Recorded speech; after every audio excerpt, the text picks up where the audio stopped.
Alors je vous invite à tourner dans Éphésiens au chapitre 3.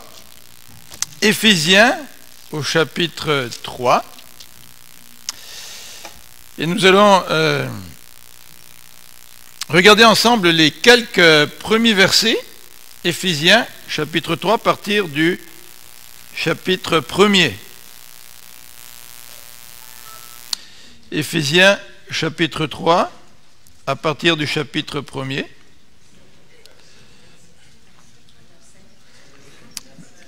Chapitre 3, verset 1, excusez-moi. Ça va mal quand on fait deux choses à la fois, c'est pour ça. Voilà. À cause de cela, moi, Paul, le prisonnier de Christ, pour vous, païens, si du moins vous avez appris comment je fais part de la grâce de Dieu qui m'a été confiée pour vous, c'est par révélation que j'ai eu connaissance du mystère sur lequel je viens d'écrire en peu de mots. En les lisant, vous pouvez vous représenter l'intelligence que j'ai du mystère de Christ. Il n'a pas été manifesté aux fils des hommes dans les autres générations, comme il a été révélé maintenant par l'Esprit aux saints apôtres et aux prophètes de Christ. Ce mystère, c'est que les païens sont des co-héritiers. Ils forment un même corps et participent à la même promesse en Jésus-Christ par l'Évangile, dont j'ai été fait ministre selon le don de la grâce qui m'a été accordé par l'efficacité de sa puissance. À moi qui suis le moindre de tous les saints, cette grâce a été accordée d'annoncer aux païens les richesses incompréhensibles de Christ et de mettre en lumière le moyen de faire connaître le mystère caché de toute éternité en Dieu qui a créé toutes choses. C'est pourquoi les dominations et les autorités dans les lieux célestes connaissent aujourd'hui par l'Église la sagesse infiniment variée de Dieu, selon le dessein éternel qu'il a mis à exécution par Jésus-Christ notre Seigneur. En lui, nous avons, par la foi en lui, la liberté de nous approcher de Dieu avec confiance. Aussi, je vous demande de ne pas perdre courage à cause des afflictions que j'endure pour vous. Elles sont votre gloire. Alors, pour nous remettre un petit peu dans le bain de l'Épître aux Éphésiens, puisque on a eu deux dimanches un peu spéciaux, dimanche dernier puis dimanche d'avant, j'aimerais vous présenter le petit plan que nous retrouvons dans le commentaire de John Stott sur Éphésiens, un petit plan qui est bien simple, si vous vous rappelez. Premièrement, l'apôtre Paul parle de la vie nouvelle que Dieu nous a donnée en Jésus. Alors, première partie de l'épître, c'est la vie nouvelle. Deuxième partie de l'épître, notre texte en fait partie, texte d'aujourd'hui, c'est la nouvelle société. Parce que Jésus ne nous donne pas, Dieu ne nous donne pas seulement une vie nouvelle en tant qu'individu, mais il crée une nouvelle société, le Seigneur. Et il nous met ensemble. Et ça, on l'oublie souvent parce qu'on considère le salut comme une affaire personnelle. Dieu m'a sauvé. Point. Mais Dieu m'a sauvé et m'incorpore dans sa famille. Donc l'Église est une nouvelle société. Alors, la troisième partie de l'épître aux Éphésiens touche les nouvelles normes qui caractérisent cette nouvelle société. Normalement, dans cette nouvelle société que Dieu crée, il n'y a pas de corruption, il n'y a pas de pont qui tombe parce que ça a été mal construit, il n'y a pas de l'argent qu'on se met dans les poches, il y a un respect mutuel, il y a une fidélité envers la parole donnée, il y a toutes sortes de normes qui caractérisent cette nouvelle société. Bien, Paul va en parler, et on le verra dans quelques semaines. Et la quatrième partie de l'épître aux Éphésiens, c'est les nouvelles relations, parce qu'on est ensemble. Si on est ensemble, c'est qu'on bâtit des relations. Soit c'est des relations qui sont froides, soit ce sont des relations qui sont riches, soit c'est des relations de paix, soit ce sont des relations conflictuelles. Mais on bâtit des relations, mais lesquelles? Et Paul nous donne des indications à ce sujet. Nous bâtissons des nouvelles relations. Alors autant les nouvelles relations, autant les nouvelles normes, ce sont des éléments qui devraient caractériser cette nouvelle société à laquelle nous faisons partie, parce que Dieu nous a donné une nouvelle vie. Et cette nouvelle société, évidemment, c'est l'Église. Alors c'est ce que nous allons regarder. Dans le texte qui est devant nous ce matin, nous avons un petit groupe de mots qui revient deux fois. Regardez, et c'est de ce petit groupe de mots que j'ai pris mon titre. La double grâce de Dieu envers Paul.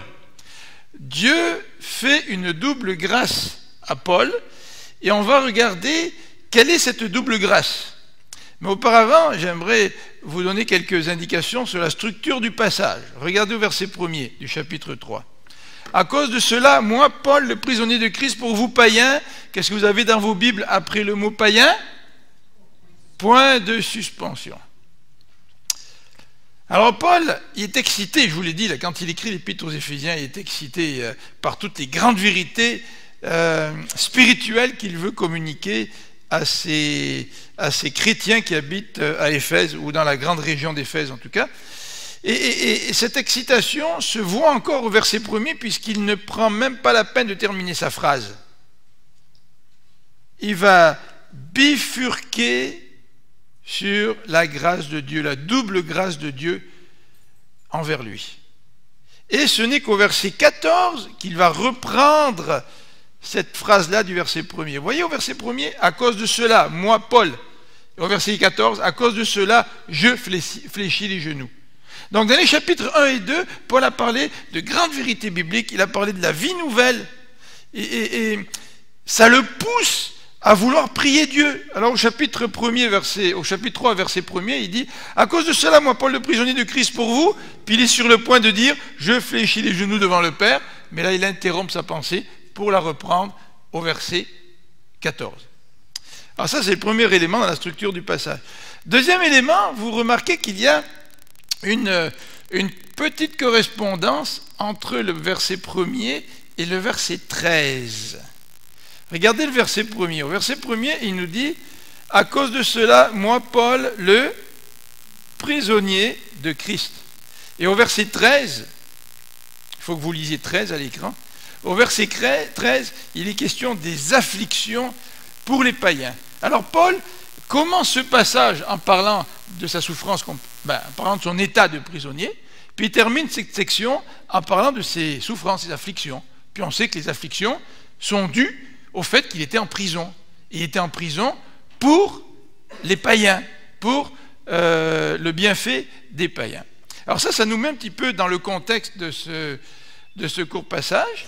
Et j'aimerais aussi souligner dans ce passage le fait suivant, c'est que dans l'original, nous avons 3 phrases.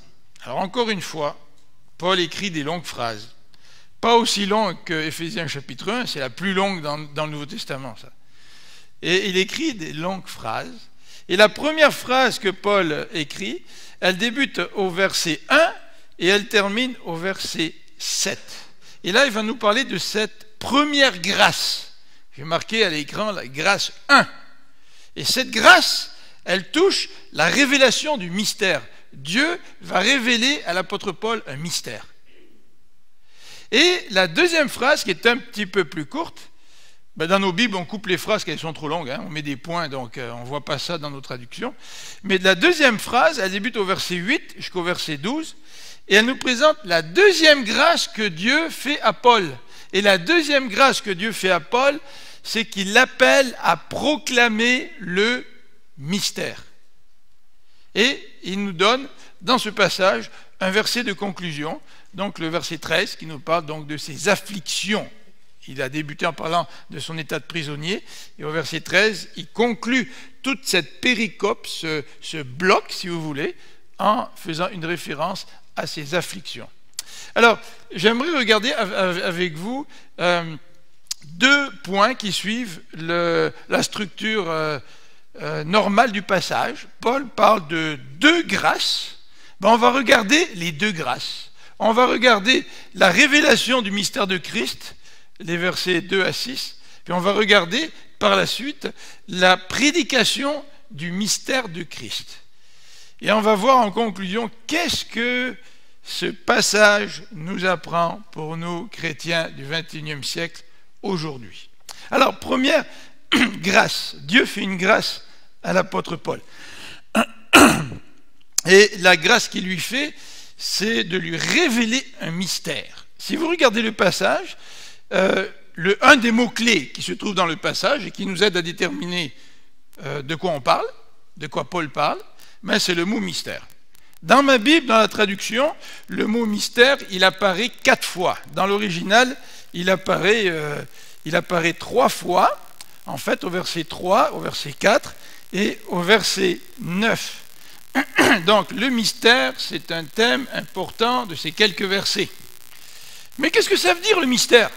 De quoi Paul parle-t-il quand il parle de mystère? Eh bien, le mot mystère en français a un sens, et en grec, il a un autre sens. Et pour Paul, il a un autre sens. Alors, comment on va faire pour s'y retrouver là-dedans? En français, qu'est-ce que ça veut dire, le mot mystère? En français, un mystère, c'est quelque chose qu'on ne connaît pas. Vous savez, on parle du mystère du monstre du Loch Ness. Il n'y a que Michel qui a vu le monstre du Loch Ness. Non, c'est pas vrai. On dit qu'il y a un monstre. Il y en a qui prétendent l'avoir vu. Mais en fait, il n'y a presque personne qui l'a vu. Et c'est très mystérieux, cette affaire-là. On n'a pas la preuve de l'existence de ce monstre-là. Donc, un mystère en français, c'est quelque chose qui reste inconnu. Ça reste inconnu. À partir du moment donné où tu as une connaissance de quelque chose, ce n'est plus un mystère. D'accord? En grec, qu'est-ce que c'est qu'un mystère en grec? Bien, en grec, c'est un peu différent. En grec, un mystère, c'est une révélation concernant quelque chose que les gens ne connaissent pas, d'accord? Et ça touche le domaine religieux.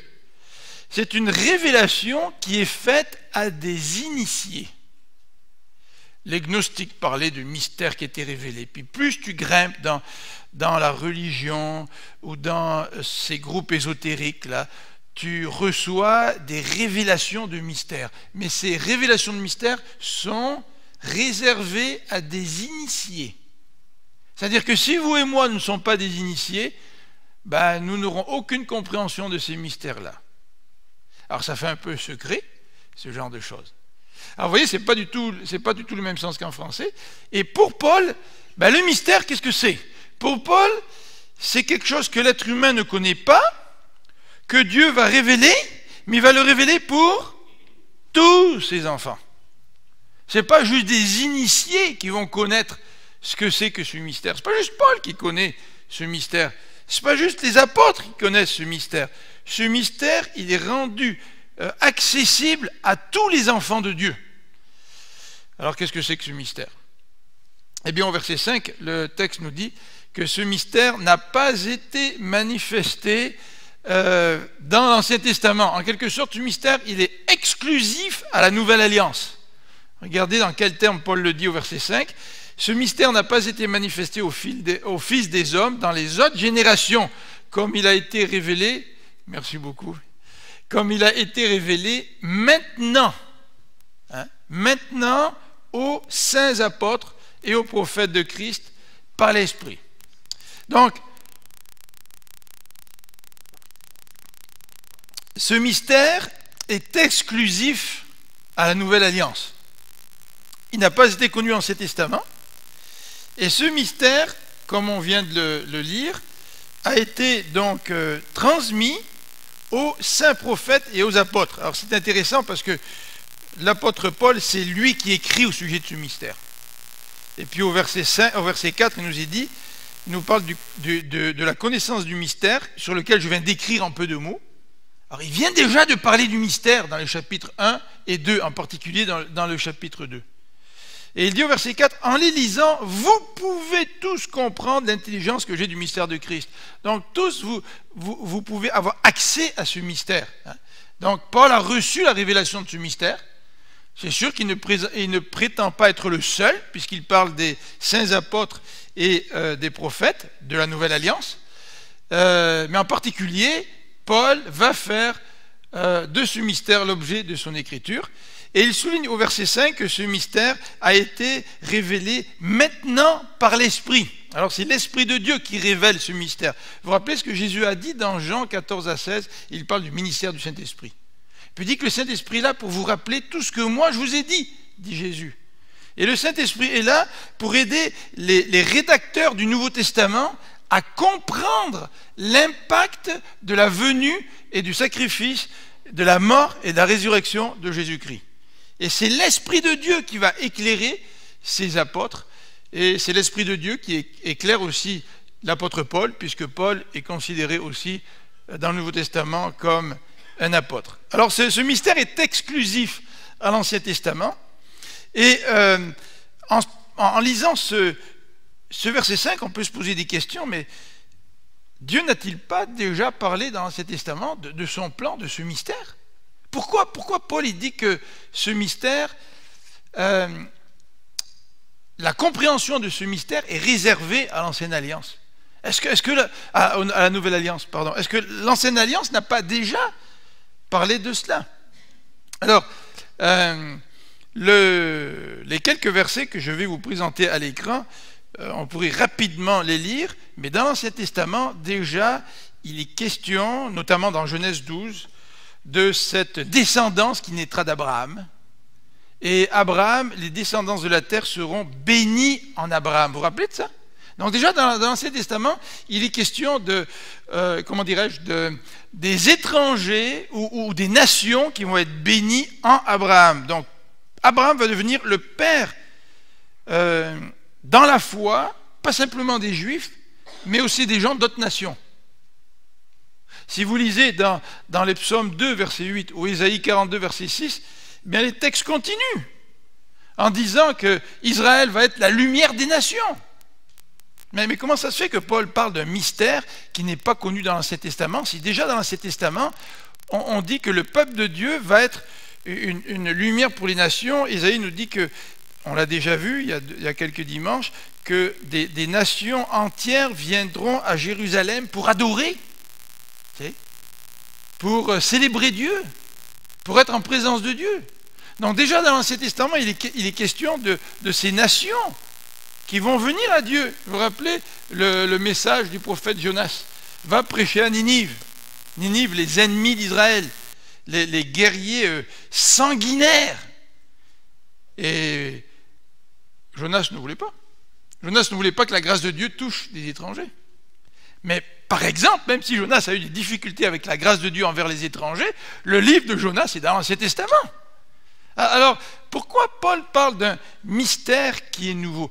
Et quand on lit aussi dans le Nouveau Testament, on se rend compte que Jésus, dans Matthieu 28, là, les derniers versets, il nous est dit d'aller, où ça?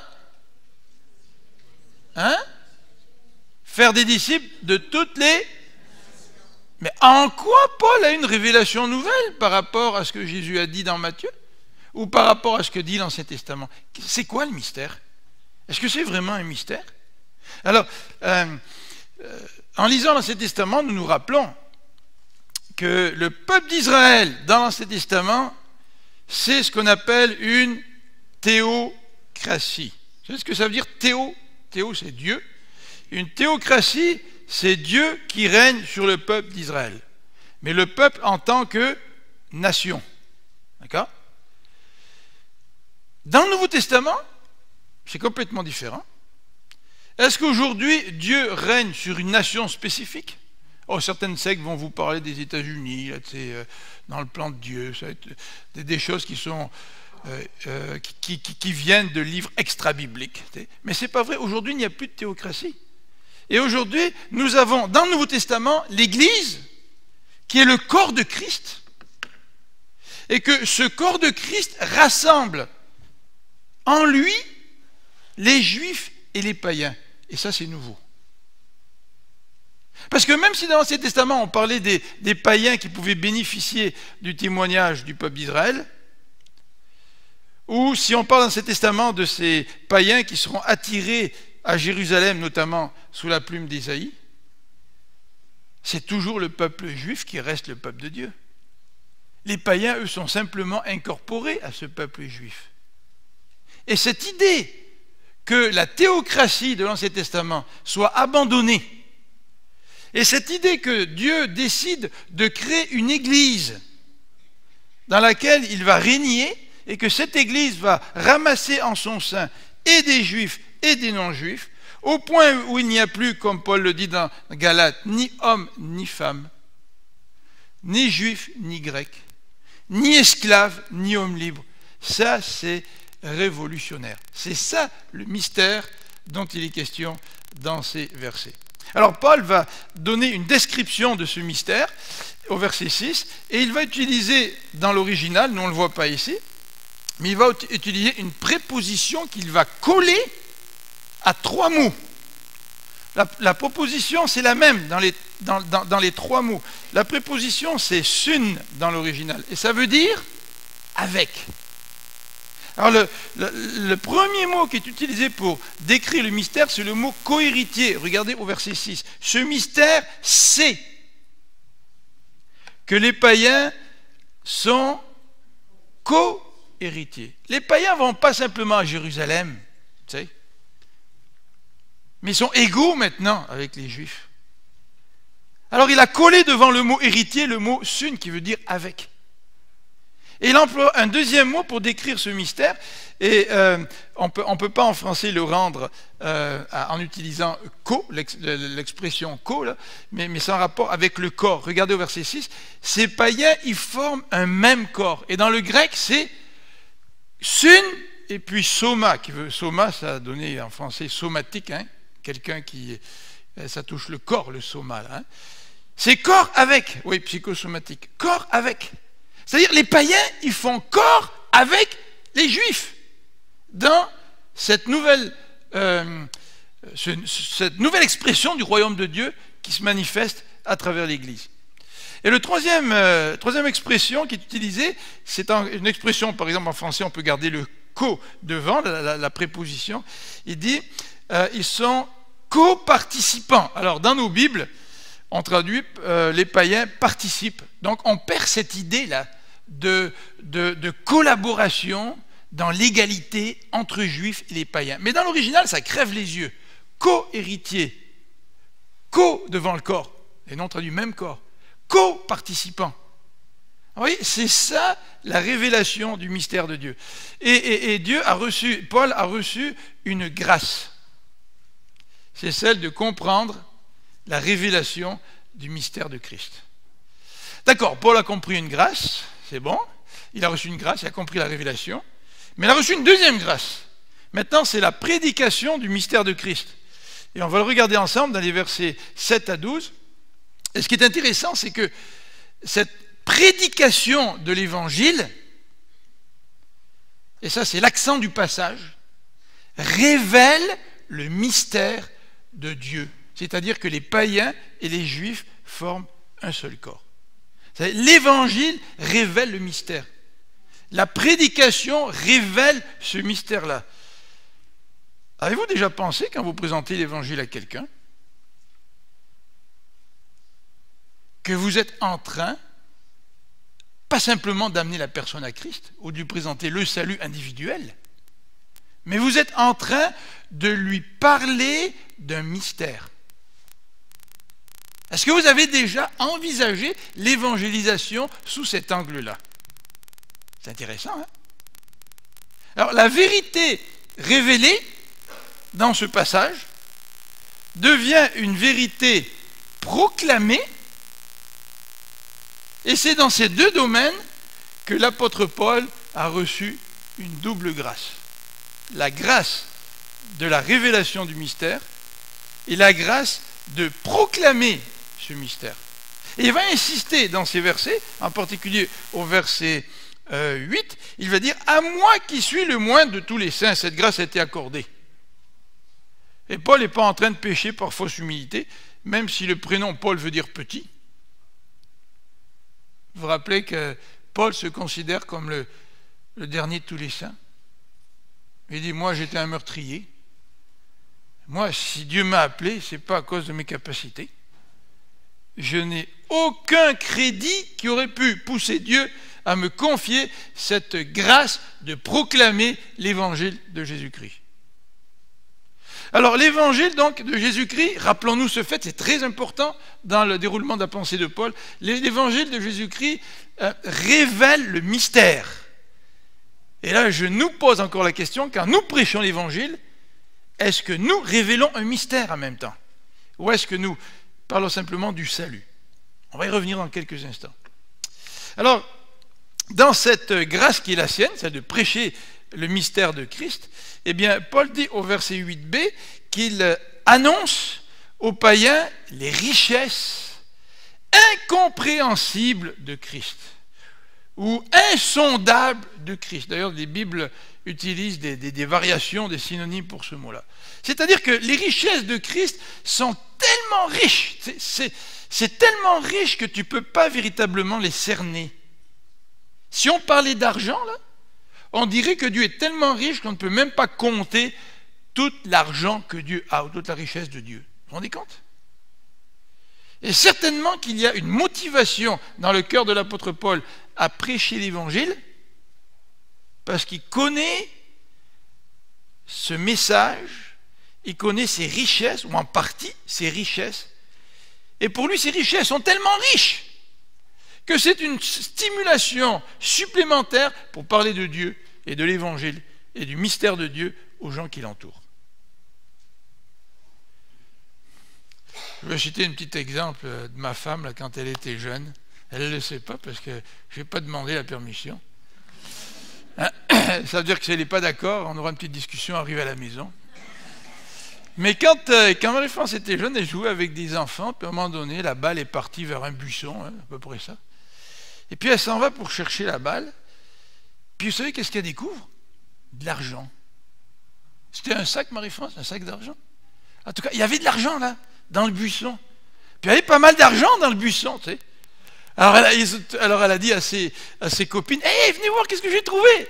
C'est pourquoi tu appelles les autres? Parce que tu vois que c'est quelque chose d'important, puis tu veux que les autres puissent y goûter aussi, tu sais, puissent être participants avec toi, là, tu sais. Alors ils ont ramassé l'argent, ils ont pris leur chandail, là, vous savez, en le pliant, et puis en mettant de l'argent dedans, puis ils sont rentrés chez la mère de Marie-France pour dire qu'ils avaient trouvé de l'argent.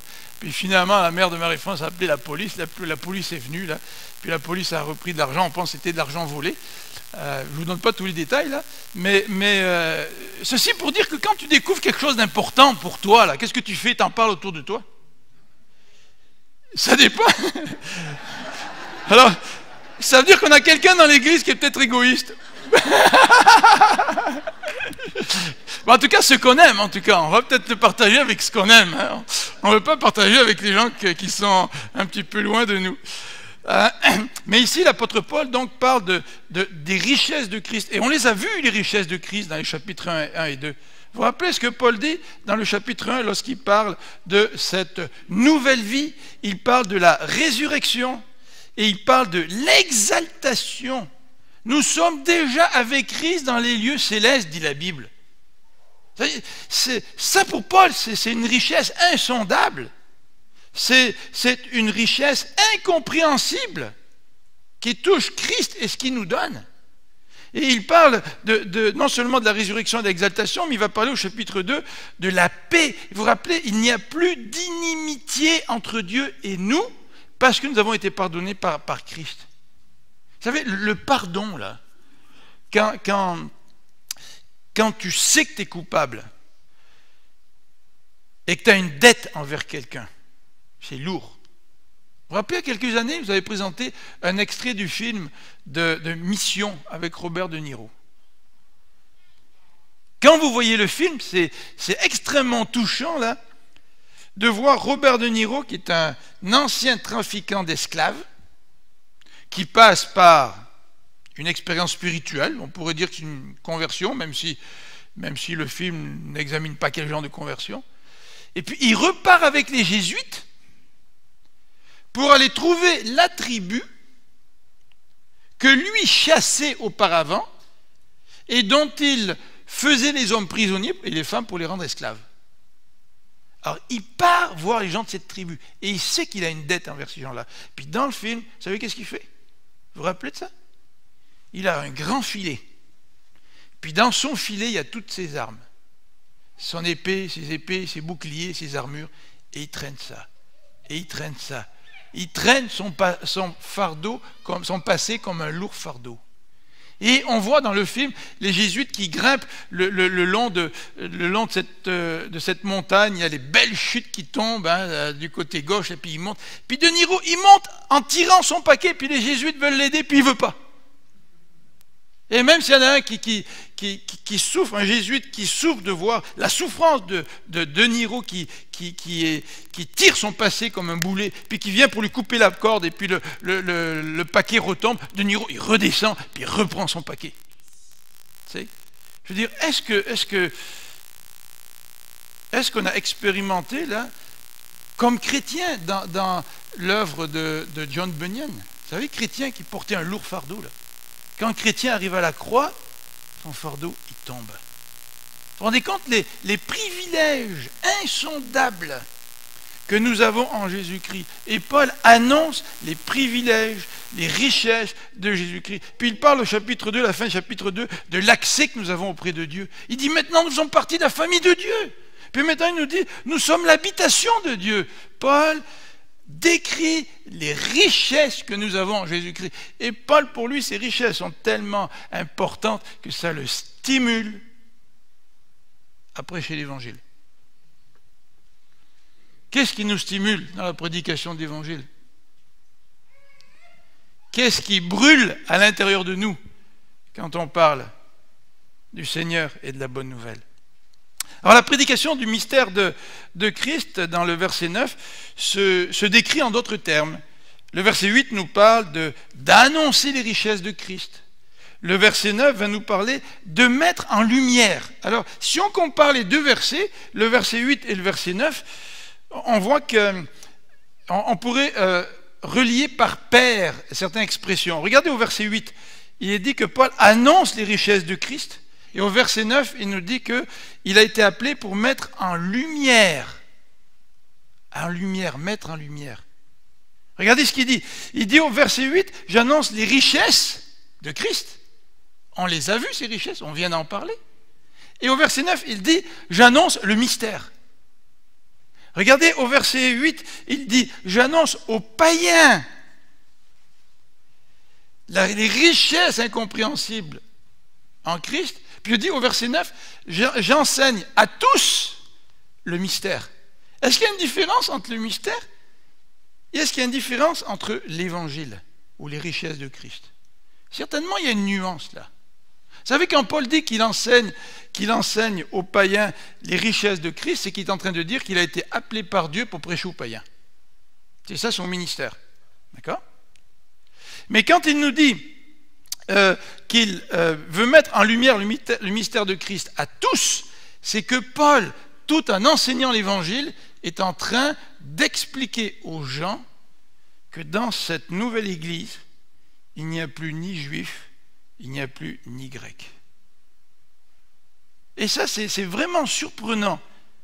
Quand nous sommes habitués à prêcher un évangile individualiste, le Seigneur va te sauver, va te donner la vie éternelle, et que là, Paul met en parallèle la prédication des richesses de Christ pour toi, mais en même temps, il veut prêcher à tous la révélation du mystère, c'est-à-dire que toi, païen qui acceptes l'évangile, tu vas maintenant être incorporé dans la famille de Dieu au point où vous allez être tous co-héritiers. Faites partie du même corps. Vous êtes tous co-participants. Vous voyez le lien là? Dans l'esprit de Paul, il y a un lien qui est extrêmement fort entre la prédication des richesses de Christ et la mise en lumière de ce mystère, c'est-à-dire que les Juifs et les Grecs font maintenant partie du même corps. Alors je vais terminer avec un autre aspect qui est extrêmement important dans ce passage dans lequel Paul insiste sur le fait que en prêchant, cette grâce qui lui a été donnée de prêcher va avoir un impact. C'est que cette prédication-là, ce dévoilement du mystère, c'est de faire connaître la sagesse de Dieu. Vous voyez au verset 10 à 12 là? C'est pourquoi les dominations, les autorités dans les lieux célestes connaissent aujourd'hui par l'Église la sagesse infiniment variée de Dieu. Il y a beaucoup d'adverbes là-dedans. Ce n'est pas juste la sagesse. C'est la sagesse infiniment variée. Alors, déjà, dans Éphésiens, la prédication de l'Évangile fait en sorte que la puissance de Dieu est révélée par cette nouvelle vie qu'il donne dans le chapitre 1 et 2. Dans Éphésiens, déjà, nous voyons la richesse de Christ qui est révélée. Puis là, nous voyons maintenant la sagesse de Dieu qui est révélée. Cette sagesse de Dieu qui est infiniment variée, dans l'original, dans le grec, le mot infiniment varié c'est le même qui est utilisé dans la traduction grecque de l'Ancien Testament quand on parle de la tunique de Joseph. Vous vous rappelez la tunique de Joseph? La couleur de la tunique de Joseph. Non, il n'y avait pas une couleur. C'était une tunique de plusieurs couleurs. Une variation de couleurs. C'est-à-dire que la sagesse de Dieu est tellement grande qu'elle se manifeste sous différentes formes.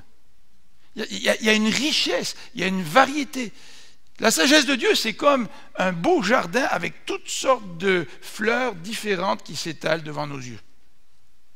Et Paul est en train de dire ici que la sagesse de Dieu, elle est révélée par qui? Par l'Église. Vous vous rendez compte? Nous qui sommes différents les uns des autres.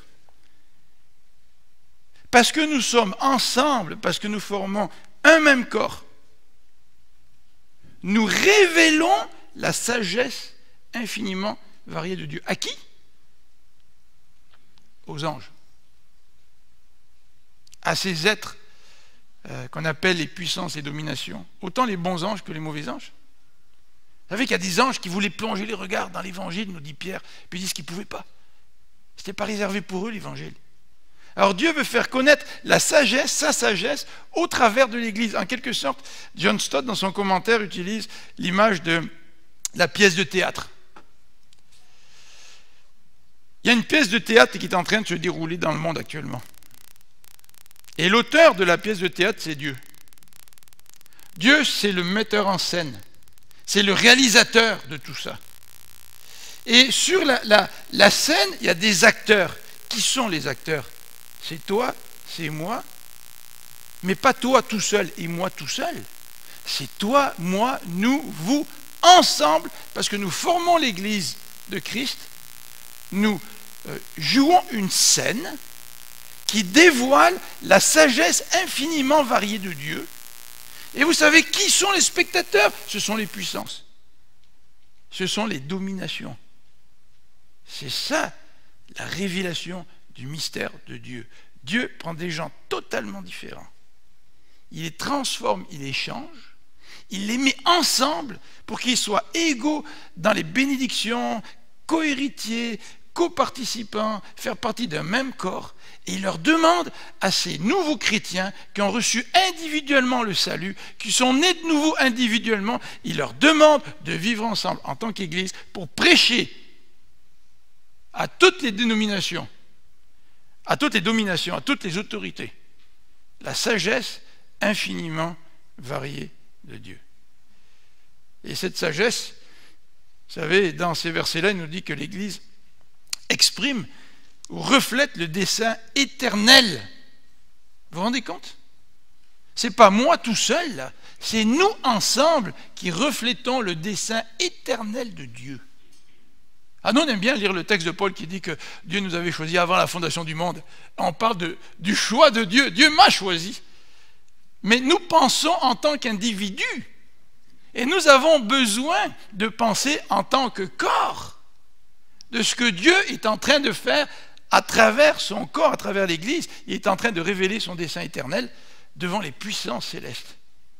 Il est en train de dire aux puissances célestes, voyez là, je me suis choisi un peuple et ce peuple a un accès par la foi à moi. Regardez le verset 12 là. En lui, nous avons par la foi, en lui, la liberté de nous approcher de Dieu avec confiance. Et je vous rappelle que ce n'est pas je qui est employé. C'est nous. C'est nous en tant qu'Église. C'est nous en tant que corps. D'où l'importance de l'unité dans l'Église. Et Paul va parler de l'unité au chapitre 4. Et on va y revenir plus tard. Chapitre 4, il va nous dire de mettre tous nos efforts pour conserver l'unité de l'esprit par le lien de la paix. Pourquoi? Quand il n'y a pas d'unité dans une église, qu'est-ce que nous sommes en train de prêcher aux dominations? Aux anges? Qu'est-ce que nous sommes en train de prêcher? Nous sommes en train de dénaturer le dessein éternel de Dieu. Nous sommes en train de contre-prêcher, en quelque sorte, au lieu de construire et d'être utilisés par Dieu comme il le veut. Alors en conclusion, j'aimerais vous laisser sur ces quelques pensées-là.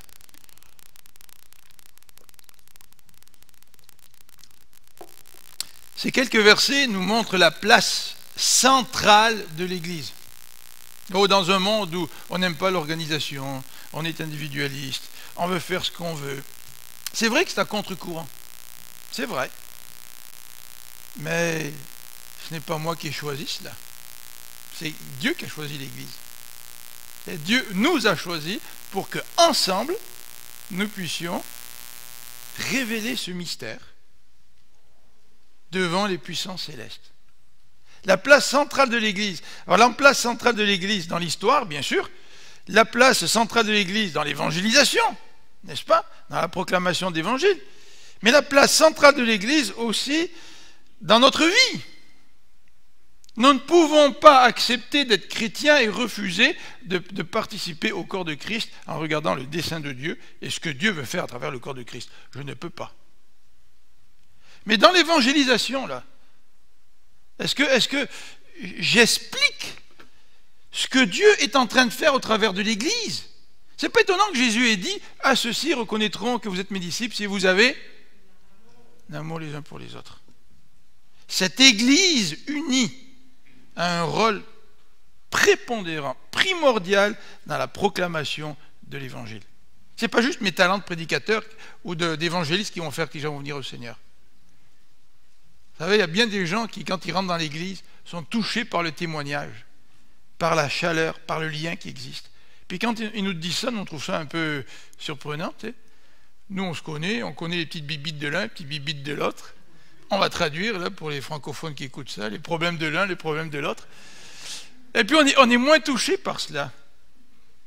Mais vous savez que le lien que nous avons est un instrument remarquable entre les mains du Saint-Esprit en ce qui a trait à l'évangélisation. Deuxième élément dans la conclusion que j'aimerais vous présenter, c'est celui-ci. Il y a des conséquences à cela. Ce sont les suivantes.